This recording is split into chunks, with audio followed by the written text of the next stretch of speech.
do and how they'll do it. He has not made a decision on what they'll do as of yet, but they're gonna if something happens, they'll need to have some wisdom. So pray for them, for both of those men. Both of those guys have been there for 20 plus years. Brother Perry's been there how long? 30? Easy. Probably since the late 80s. Since the late 80s. And Dan went over there right after Bible school, so I know Dan's been over there at least 20.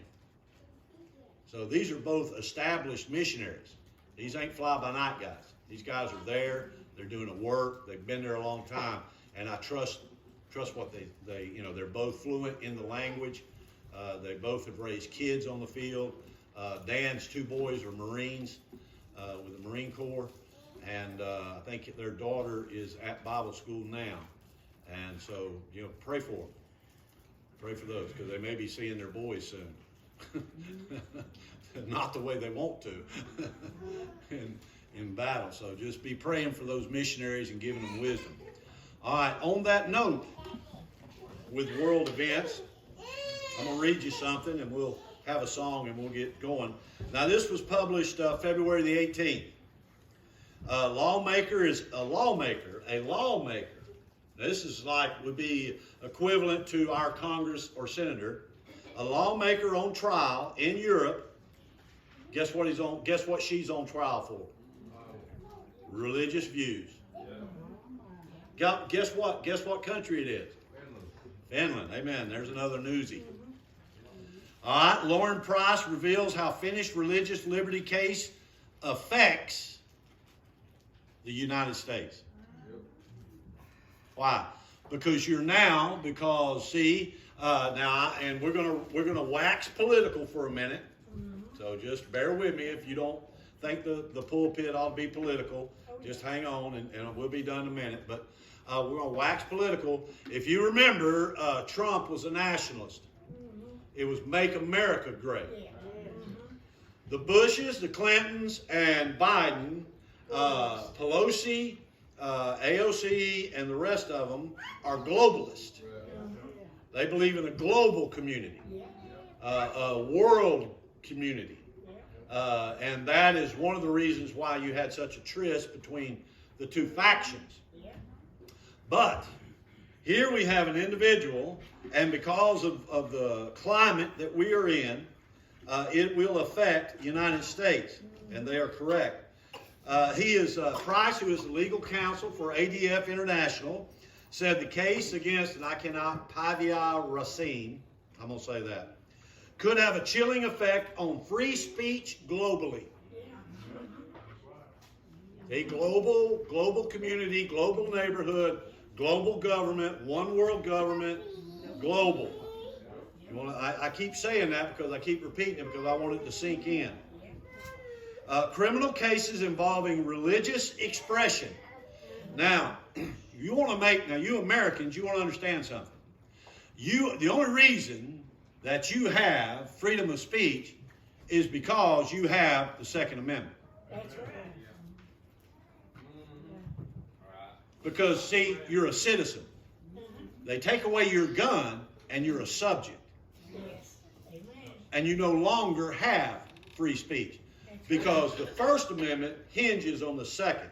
Yes. That's why the government and this liberal mindset of global community is so persistent on getting rid of the Second.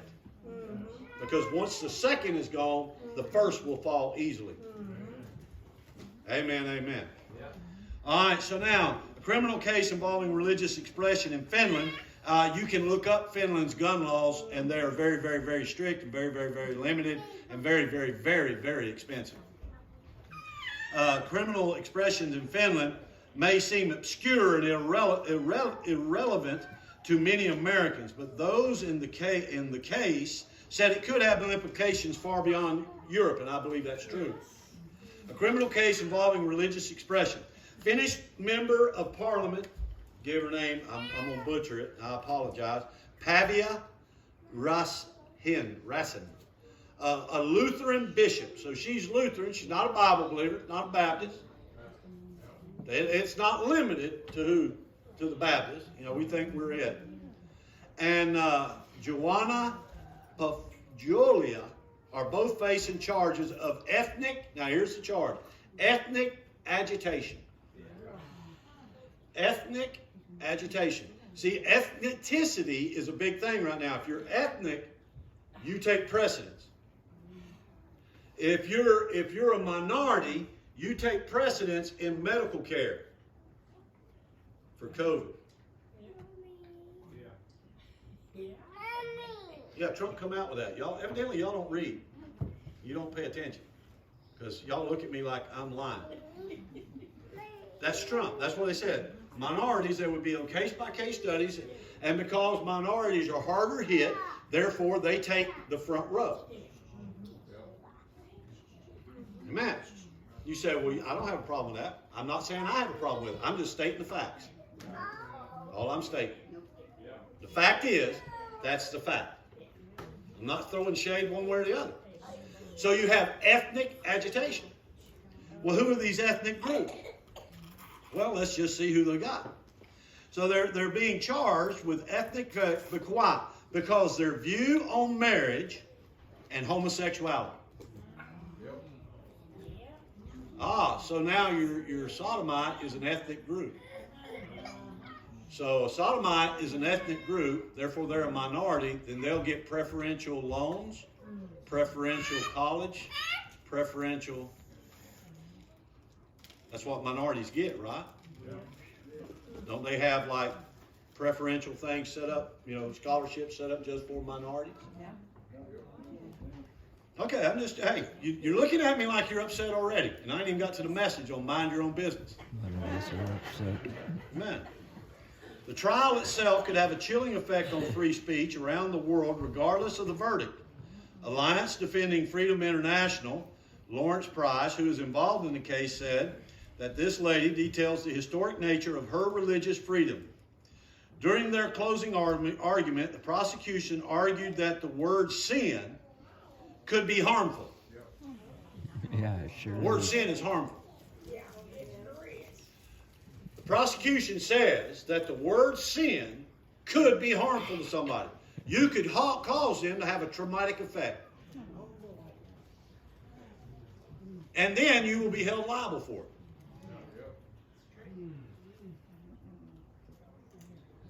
All right, so he says that they will have a harmful. Both Price and this Rasheen told Fox News Digital, the essence of the prosecution's case is that it is acceptable to quote to quote and reference the Bible, but it cannot be interpreted in a way that is upsetting to anyone. You can think whatever you want in your head, it just can't come out your mouth. You have every right to believe whatever you want to believe. Just don't say nothing about it. But now, isn't this the same group who is pushing to have things taught, which, matter of fact, they are teaching in schools? And they're talking and saying and spitting their dogma and their doctrine at every chance and every opportunity, and seems to be readily accepted. Oh, that's right. The liberal wants to hear their ideas coming out of your mouth, not your ideas. Because they don't want you to be an individualist. They don't want you to disagree. They want you to conform to their doctrine, to their dogma, to anything that they believe. But you cannot say anything against them because it may be harmful or hurtful. Well, I hurt your feelings. Big deal. People hurt my feelings all the time. Americans are very, very lucky to have the First Amendment. Yes, we are. Noting many Europeans, like Rashan, do not have the same protection. Let's see. In December, the European Commission presented an initiative to make hate speech, which is protected in the United States under the First, a crime across the EU. So that means, friend, if you go to Europe, you decide you're going to go to Europe, and you do anything that they consider hate speech, you're no longer on American soil. That's right. That means you can be charged in Europe for a crime, Yeah. and the American flag will not protect you. That's right. So you want to make real careful where you go. Let's see. Not all Europeans, blah, blah, blah. I think this is a statement made by one of the defense. Says, I think Americans have to be very, very diligent as to whether or not the hard-won freedom of expression they have in the Constitution starts to become eroded by legislation. Now notice what it's done. You erode it by legislation. You keep bringing stuff up and it chips away at it, chips away at it. And they let this stuff gain traction, and each time it gets a little further and a little further and a little further until it finally erodes away the substructure of it, and then it crumbles. Even though it's in place, it will not be adhered to. You follow me? Even though it's in place, it won't be adhered to. And so they say that if a very diligent, it would be eroded by legislation and unfavorable decisions by the courts. See, most of y'all sit in here, and I know we got to go. Most of y'all sit in here, and y'all are worried about the presidential election, man. Who's gonna be the top dog? Who's gonna be the president? When what you ought to be concerned with is who are your county legislation, your state legislators, and your congressmen, because those are the ones that are going to tell the tale, not who's in the White House. That's just a dog and pony show. Yeah. What you want to be concerned with is who's your congressman, who's your state legislator, who's your county commissioners, who these people are on your substructure, and who's on the courts. Amen. All right, that's the rant for today. But let me tell you something. It's biblical. It's coming. It's Bible. I don't like it, preacher. I don't like when you do that. I'm sorry, but if it falls in the biblical realm, I'm gonna deal with it. So if they don't want me involved with them, then tell them to stay out of my book. And don't try to push their nose into my pulpit. What I read on that, though, is Finland, where she lives at, they do have freedom of speech and freedom of religion. But because the EU's the one taking it up, they're overriding every bit of that. Well, right, because the EU, that's the European Union. Union, collective. See? And it'll override. Now, real quick, we got to go. But if you remember, Clinton tried to pass the United Nations gun bill. You say, well, what's so big about that? Because in doing so, it would have put us under the UN. That's right. See, just like the European Union. Tricky. All right, anybody got a song? Anybody